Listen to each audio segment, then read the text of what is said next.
പ്രിയമുള്ളവരെ, 31 സങ്കീർത്തനം 15 വാക്യത്തിൽ ഇങ്ങനെ പറയുന്നു: എൻ്റെ കാലഗതികൾ നിന്റെ കയ്യിലിരിക്കുന്നു. പ്രിയമുള്ളവരെ, നമ്മുടെ കാലഗതികൾ ദൈവത്തിൻ്റെ കയ്യിലാണ്. Praise the Lord. നമ്മൾ പലപ്പോഴും ഇതിനെക്കുറിച്ച് ചിന്തിക്കാറുണ്ടോ? എൻ്റെ കാലഗതികൾ ദൈവത്തിൻ്റെ കയ്യിലാണ്. ദൈവത്തെ കൂടാതെ ആർക്കൊന്നും ചെയ്യാൻ പറ്റത്തില്ല. നിങ്ങൾ അധികാരത്തിൽ എഴുന്നേൽക്കുന്നതും നന്നാ താമസിച്ച് കടപ്പാൻ പോകുന്നതും കഠിന പ്രയത്നം ചെയ്ത് ഉപജീവിക്കുന്നതും വ്യർത്ഥമത്രേ. ആദ്യം വായിക്കുന്നത്, യഹോവ വീട് പണിയാതിരുന്നാൽ പണിയുന്നവർ വൃഥാ അധ്വാനിക്കുന്നു, യഹോവ പട്ടണം കാക്കാതിരുന്നാൽ കാവൽക്കാരൻ വൃഥാ ജാഗരിക്കുന്നു. അപ്പം ദൈവത്തോടുകൂടെ നമ്മുടെ അധ്വാനമായിരിക്കട്ടെ. ദൈവത്തിൻ്റെതായ ആലോചനാ സഭയിൽ നിന്നുകൊണ്ട് നാം നമ്മുടെ പദ്ധതികൾ വിഭാവനം ചെയ്യട്ടെ. ദൈവസന്നിധിയിൽ നമ്മുടേതായ പദ്ധതികൾ അർപ്പിച്ച് പ്രാർത്ഥിച്ചുകൊണ്ട് ഈ നാടുകൾ നമ്മുടെ പദ്ധതികളുമായി മുന്നോട്ട് പോകാം. ദൈവത്തിൻ്റെ വചനം നമ്മെ ഓർപ്പിക്കുന്ന കാര്യം, നമ്മെ ദൈവം സൃഷ്ടിച്ചേക്കുന്നത് പൊടി കൊണ്ടാണ്. നാം പൊടിയാകുന്നു. അതേ ആദാമിനോട് ഹവ്വയോടും പറഞ്ഞു, നീ പൊടിയാകുന്നു, നീ പൊടിയിലേക്ക് തിരികെ ചേരും. അപ്പോൾ 90 സങ്കീർത്തനത്തിൽ പറയുന്നതായ കാര്യം, നീ മർത്യനെ പൊടിയിലേക്ക് മടങ്ങിച്ചേരുമാറാക്കുന്നു.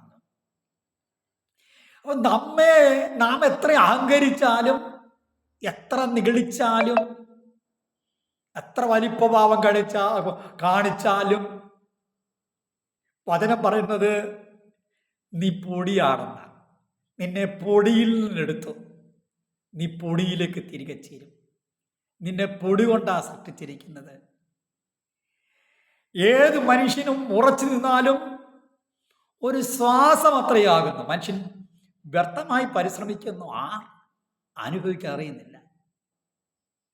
അനേകരെ സമ്പാദിച്ച് ബാങ്കിലും അവിടെ ഇവിടെ കൊണ്ടിട്ടിരിക്കുക. മരിച്ചു കഴിയുമ്പോൾ അഡ്രസ്സുമില്ല, ആരുമില്ല, എൻ്റെ പിന്തുടർച്ചാവകാശികൾ ആരുമില്ല. കോടിക്കണക്കിന് രൂപ ബാങ്കിൽ, ലക്ഷക്കണക്കിന് രൂപ ബാങ്കിൽ, അവകാശികളില്ല. മരണത്തോടുകൂടി അതങ്ങനെയാ സമ്പാദിച്ചതെല്ലാം പോയി ഇല്ലേ? ബാങ്കിലേക്കുണ്ട്, എനിക്ക് ആവശ്യത്തിനുണ്ട്, അതിൻ്റെ പലിശ എടുത്ത് കഴിച്ചാൽ മതി. ഞാനിതിനെ ഭയപ്പെടുന്നേ. ഒരു കൽസം മരണം എന്നെ നിന്നെ വിളിക്കുമ്പം ഈ സമ്പാദിച്ചതെല്ലാം, ഈ അധ്വാനിച്ചതെല്ലാം ആർക്കാകും? അതെ, നമ്മുടെ ജീവിതത്തിൽ നാം ഇന്നെങ്ങനെ ജീവിക്കുന്നു, എപ്രകാരം ജീവിക്കുന്നു? ദൈവത്തിന് കൊള്ളാവുന്നവരായിട്ടാണോ ജീവിക്കുന്നേ? ദൈവത്തിൻ്റെ ഹിതം അന്വേഷിച്ചാണോ ജീവിക്കുന്നേ? അതോ നമുക്ക് ഒരു വഴി ചൊവ്വായി തോന്നും. ആ തോന്നുന്ന വഴി പറഞ്ഞത് മരണവഴികളാണ്. മരണവഴികളിലേക്കുള്ള യാത്രയാണ് അല്ലേ? ആരും കാണാതിരുന്നാ മതി. അങ്ങനെ കുറെ പേരുണ്ട്. ആരും കാണാതെ ജീവിതത്തിൽ പാപത്തിൻ്റെ സദ്യകളിൽ കൂടി അതിനകത്ത് ആകൃഷ്ടരായി, അതിനകത്ത് ഭാഗവാക്കായി ജീവിക്കുന്ന കുറെ പേർ. ആരും കാണാതിരുന്നാൽ മതി. പുറമെ നോക്കിക്കഴിഞ്ഞാൽ, എത്ര നല്ല ആളാണെന്നറിയാമോ, എത്ര നല്ല ബെസ്റ്റ് ആളാണെന്നറിയാമോ? പക്ഷെ ഒരു കാര്യമുണ്ട്. വചനം പറഞ്ഞു, യഹോവേ, ഞാൻ ഇരിക്കുന്നു എഴുന്നേൽക്കുന്നു നീ അറിയുന്നു, എൻ്റെ നടപ്പും കിടപ്പും നീ ശോധന ചെയ്യുന്നു അല്ലേ? എൻ്റെ വായിലെ വാക്കുകളും ഹൃദയത്തിലെ ധ്യാനം ദൂരത്ത് ഗ്രഹിക്കുന്നു. നീ യഥാർത്ഥമായ ദൈവത്തിലെ ദൈവത്തിന് കൊള്ളാകുന്നവനായി ജീവിച്ചില്ലെങ്കിൽ ഒരു കാര്യമുണ്ട്, മരണം നിന്റെ നേരെ ഒരു ദിവസം വരും. നീ എത്ര വലിയ ജോലിയിലിരുന്നാലും, എത്ര വലിയ വിദ്യാഭ്യാസ ചെയ്തുകൊണ്ടിരിക്കുന്ന ആളാന്ന് പറഞ്ഞാലും, ഏത് വലിയ മാന്യമായ കുടുംബത്തിൽ പേരും പ്രശസ്തിയോടെ ജീവിക്കുന്നയാളാന്ന് പറഞ്ഞാലും ദൈവതലത്തിൻ്റെ ആത്മാവിൻ്റെ നിത്യതയ്ക്ക് വേണ്ടി നീ നിന്റെ ജീവിതത്തെ മാറ്റിയെടുത്തില്ലെങ്കിൽ, ദൈവത്തിന് കൊള്ളാവുന്ന രീതികൾ ആകുവാൻ സമർപ്പിച്ച് ദൈവത്തിന് വേണ്ടി ജീവിച്ചില്ലെങ്കിൽ, നിത്യതയ്ക്ക് വേണ്ടി ജീവിച്ചില്ലെങ്കിൽ, ഇതുകൊണ്ടൊന്നും ഒരു പ്രയോജനമില്ല. മരണം നിന്നെ കൊണ്ടുപോകും. ഈ ലോകത്തിൽ ഭയങ്കരമായി നേടി, ലോകരാജ്യം കീഴടക്കി, എല്ലാ നേട്ടങ്ങളും നേടി, ഒടുവിൽ അലക്സാണ്ടർ ഗ്രേറ്റ്, മഹാനായ അലക്സാണ്ടർ മരണസമയത്ത് തൻ്റെ ഭൃത്യന്മാരോട് പറഞ്ഞു, നിങ്ങളെന്നെ അടക്കുവാനായിട്ട് പെട്ടിയിലേക്ക് കൊണ്ടുപോകുമ്പോൾ എൻ്റെ പെട്ടിയുടെ 2 കൈ വശത്തും ഓരോ ദ്വാരമിടണം, 2 കൈയും വെളിയിലിട്ടേക്കണം. എന്തിനാ? ലോകക്കാരുടെ മുമ്പിൽ ഇങ്ങനെ അവർക്ക് മുമ്പാകെ ഒരു സാക്ഷ്യമാകണം, ഞാൻ ലോകരാജ്യങ്ങളെല്ലാം പിടിച്ചടക്കി, തന്നെ ഒരുപാട് കണക്കില്ലാത്ത ധനം സമ്പാദിച്ചു, പക്ഷേ ഞാൻ ഒന്നും കൊണ്ടുപോകുന്നില്ല. ഞാൻ വെറും കൈയായി പോയി, ഞാൻ നഗ്നനായി വന്നു, ഞാൻ നഗ്നനായി തന്നെ തിരികെ പോകും അല്ലേ? അങ്ങനെ ഒടുവിൽ നഗ്നനായി, ഒന്നുമില്ലാത്തവനായി തിരികെ പോരും. പേര് സമ്പാദിച്ചു, പ്രശസ്തി സമ്പാദിച്ചു, മക്കള് ജനിച്ചു, അവരെ വളർത്തി, അവരെയും വലുതാരാക്കി, ഒടി വന്നപ്പോൾ കിടക്കുന്നു, മരണം വന്ന് അടിച്ചുകൊണ്ട് പോയി. എവിടെ പോയേക്കുന്ന? ആത്മാവിൻ്റെ നിത്യനരകത്തിലേക്ക്, യാതനാസ്ഥലത്തേക്ക്. അന്ത്യനായ വിധി ദിവസത്തിൽ വെള്ളസിംഹാസനഭാഗെ അനേക കോടി ആളുകൾ ന്യായവിധിക്കാൻ വരുന്ന കൂട്ടത്തിൽ താങ്കളും അതിനകത്തായി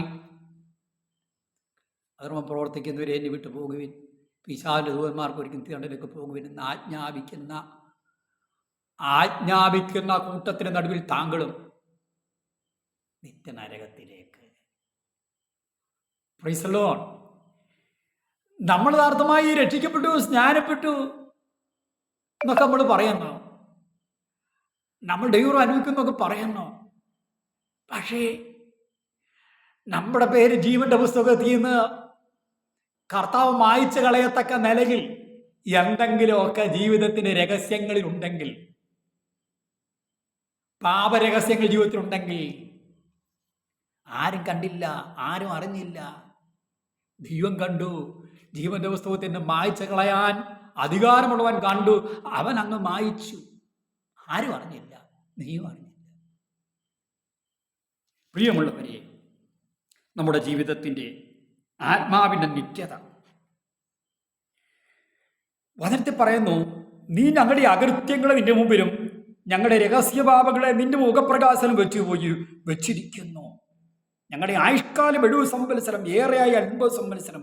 അതിൻ്റെ പ്രതാപം, പ്രയാസവും ദുഃഖവും അത്ര അത് വേഗം തീരുകയും ഞങ്ങൾ പറന്നു പോവുകയും ചെയ്യും.